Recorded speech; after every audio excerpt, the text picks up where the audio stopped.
that like we're all the same kind of person. So if there are certain goods for these kind of people, these goods should be the same kind of goods, the same kind of things that make me flourish. Yeah. Should be the kind of things that make me flourish. The only way that this would be relative is if you were a different kind of thing, I guess. Yeah. So I think, so again, I kept thinking about the Merchant of Venice and Shylock saying before the judges, you know, if you prick me, do I not bleed? You know, because he's Jewish and they're trying to treat him poorly. Cool. And it's just like very much that I'm like one of you, that recognition. Yeah. I mean, I guess I could try to rehabilitate divine command theory. I don't know what good that would do. Because I mean, I think part of the grounds for God's commanding and giving of laws is the harm-based thing. So I think that it's just briefly to say that with the divine command thing, I think that what makes something right or wrong is different than the reasons for why God would command it. Yeah. So God doesn't command it because it's wrong, but once he commands it, it's wrong. He commands not to do this because it's evil. He commands to do this because it's good. So I would separate goodness and evil from right and wrong. Yeah. But so a couple of things about your first point. Just I'll give another example of I think where suppose there's a world of immortals, right? There's no rule, such rule as do not kill because people can't be killed there. Morality is just a bit different for them. Well, the way I'd actually put it is they don't have morality. They don't have human morality. They have morality sub their planet. So yeah, I think that we can accommodate some sort of relativistic moves, but also keep an objective core that applies to all human cultures. So I agree with you there. Now, so about the divine, the God's commands thing, I think it sounds like you want to be a divine advice theorist rather than a divine command theorist. And so what God's saying is thou shalt, a divine advice. So when God is saying thou shalt phi, he's giving you advice on how to act morally, or at least if it's a command that has to do with following the moral rules, then he's giving you advice. You might also think that he gives you some other commands that you ought to obey, just because, well, they're not moral rules, but some other kind of rules. Or you can maybe say they're part of morality. That I guess I'm fine with that, so long as this can be like the core. And so if God says, "Thou shalt, keep the Sabbath holy," I guess I'm okay with saying that's a moral rule, so long as only people within the religious tradition are bound by it. But yeah, I have to maybe think about. So yeah, what I think I would suggest is you're a divine advice theorist. I don't understand why am I that? Because you were saying that, well, when God commands what he commands, it's because he understands morality, and he's just like making it explicit that we ought to act morally. So he has like hidden knowledge, is that what you're saying? Or maybe fuller knowledge, I would say, of human nature being the creator. Yeah, right, yeah, and it might be really helpful advice, right, because we might not be able to really discover how much we're screwing some people over unless God reveals it to us. You might also say that God, can make some moral rules in addition to this, but that this is the core. So anyway, and that would be like a partial divine command theory.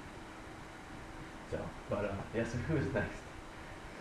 I have a question with the do not do unto others as we would not have them do unto you versus do unto others. Yeah. Do you think that both come under this? One's part of the rules and the other one's part of the ideals, or do you tend to think that morality is more towards the do not do unto others? Good. Now, yeah, you are right. So the do unto others as you have them do unto you is the golden rule, right? The negative golden rule It's a silver. is do not do unto others as you would have them do unto you. I think it might also, actually be called the silver rule. Is it really? Yeah. I should make that up. Yeah. So, and yeah, so what I'm saying, because we're dealing with moral wrongness and what we ought not to do, which is roughly refraining from harming others, it's closer to the silver rule because it's saying thou shalt not do these things. And then ideals say thou shalt if you have the time. If you have the time. Now, but just some quick things about the golden rule and silver rule is they're both pretty implausible. So suppose suppose that Tommy is a sadomasochist with a death wish. Okay. The golden rule says, "Do unto others as you would have them do unto you."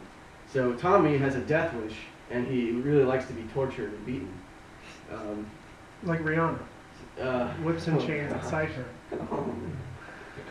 Like this guy, he like really asked his lover to cook him up, to kill him and cook him out and eat him. I heard of that, yeah. And then he like made him sign all the papers and they went through the legal stuff. And then after his lover killed him, cooked him up and ate him, then he got in prison. In the U.S. No, in Europe. Germany, I think. Yeah. Yeah, that's, I mean, that's you weird. know. So, the golden rule says, yeah, right on, right? It says, thou shalt do unto others as they would have, as you would have them do unto you. So that would be like a counterexample to the golden rule. I think the spirit behind the golden rule, as well as the negative golden rule, and the platinum rule, which is do unto others as they would have you do unto them. Oh. The spirit behind, yeah, we're getting the medals even higher. I think all those things are just sort of like rhetorical tools to try to get us to empathize with others and see that we ought to be impartial. Remember, I was saying these rules are sort of generated by rationality, the irrationality of seeking harm for yourself. And then we need to be impartial to discover that other people are also subject to harms. And the golden rule just tries to get us to exercise our empathy, take the other person's perspective and see that they can be harmed just as well as we can. So that was a very quick answer about the golden rule. Thank you, Dennis. Yeah, just a couple of things. So I wonder if Gert, is that his name? Yeah. So does he talk about harm against animals or nature? I mean, does he entertain that? Good. Unfortunately, he's not so.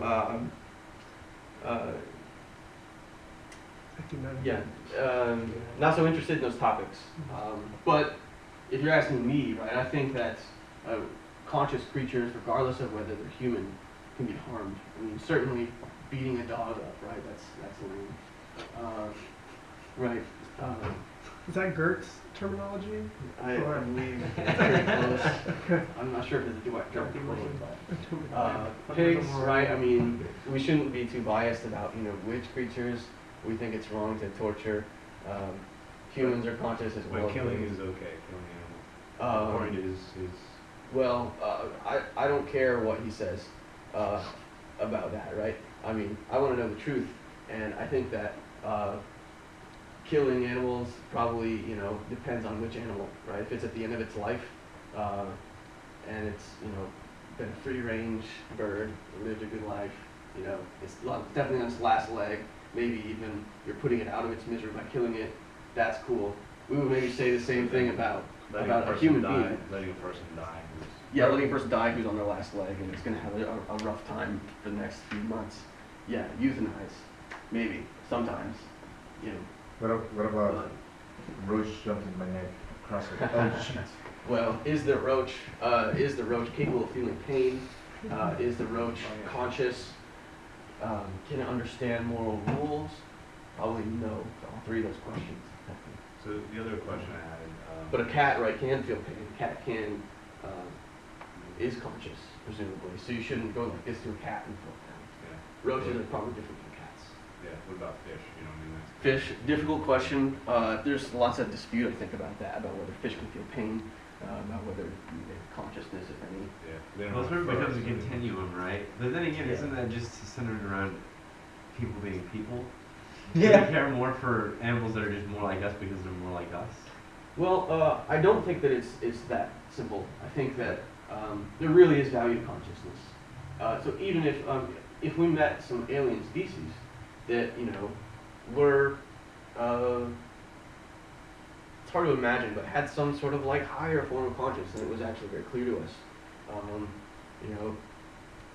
It would stand to reason that they should be preferred over us, right? If they really have a longer lifespan, much more intelligent, experience consciousness in a much more vivid way. Maybe that sort of being would be ought to be preferred to us if we had to choose between one of their lives. So what about unhappiness? I mean, what if you cause somebody unhappiness? Is that harm? Well, I think that there's such a thing as psychological pain, and so that I mean, pretty much if I hurt Danny's feelings, right? I mean, I'm causing a lot of pain. That's uncalled for. But doesn't that put you in a Cool. difficult position as an educator though? Because you know one of your goals is to change your students' minds about certain things. Isn't that? Yeah. So Agree with that. an analogy would be, should I cut somebody's leg off if they've got gangrene? Well, you know, if the doctor will know when to do it, right? So by the same token, right, I should probably be hard on my students to some extent and put them through a little bit of pain in order for them to improve, right? If the pain is necessary. I'm just thinking like if you're challenging their beliefs, right? That could be a form of lead to a form of unhappiness, right? Oh, trust me, yeah. Doubting your beliefs is painful, and I mean sometimes there are going to be lots of close calls. I didn't talk very much about close calls, but I think sometimes, right? I told you these rules have exceptions, and Well, the system is going to be inconsistent. Well, I mean, like, it can go into conflicts too, right? yeah, can the rules conflict? Yeah, that's also tough. So there's going to be lots of close calls where I think maybe there's no answer to which rule should take precedence or whether there's an exception to one of the rules. But then that's fine so long as there are some clear cases too. And I think those are the foundation for objective knowledge. Just one last thing. So according to his philosophy, it's not possible to have, I guess, harmless, immoral actions. Right? You can't have a harmless. No, it is possible because, right, if I lie to somebody and it turns out not to harm anybody in that instance, it's still wrong to do so because it breaks the rule whose function is to prevent people from harming each other generally. It seems so much like divine command in some sense that like the rules have this basis and we should follow the rules, Yeah, but there are things undergirding the rules that are the reason the rules exist. Well, so I mean, there's no law being on this Yeah, view that has an active volition that brings these things about. They're just sort of, I would think of these rules more on the lines of rules of grammar, right? Talk this like just is, grammar not good. We can't change whether the rules that I just broke there. They're just, they're part of the fabric of the language that we speak. Nobody had to make it that way. Did I answer you? Oh, right, yeah. Yeah, whether they're harmless, immoral acts or harmless. Yeah, now some rules that people think are moral rules really don't function to reduce the harm. So for example, do not masturbate. As it turns out, masturbation really isn't harmful. Science has spoken, shows us that there's no harm to doing this. Now maybe certain types, don't get too graphic pictures, but like, I mean, perhaps, you could, if you're thinking about the wrong things, screw up your character. There's a possibility there. That would be harming yourself. You might have to do this to yourself. But I mean, generally, if you masturbate, you're not harming anybody. So do not masturbate isn't a moral rule.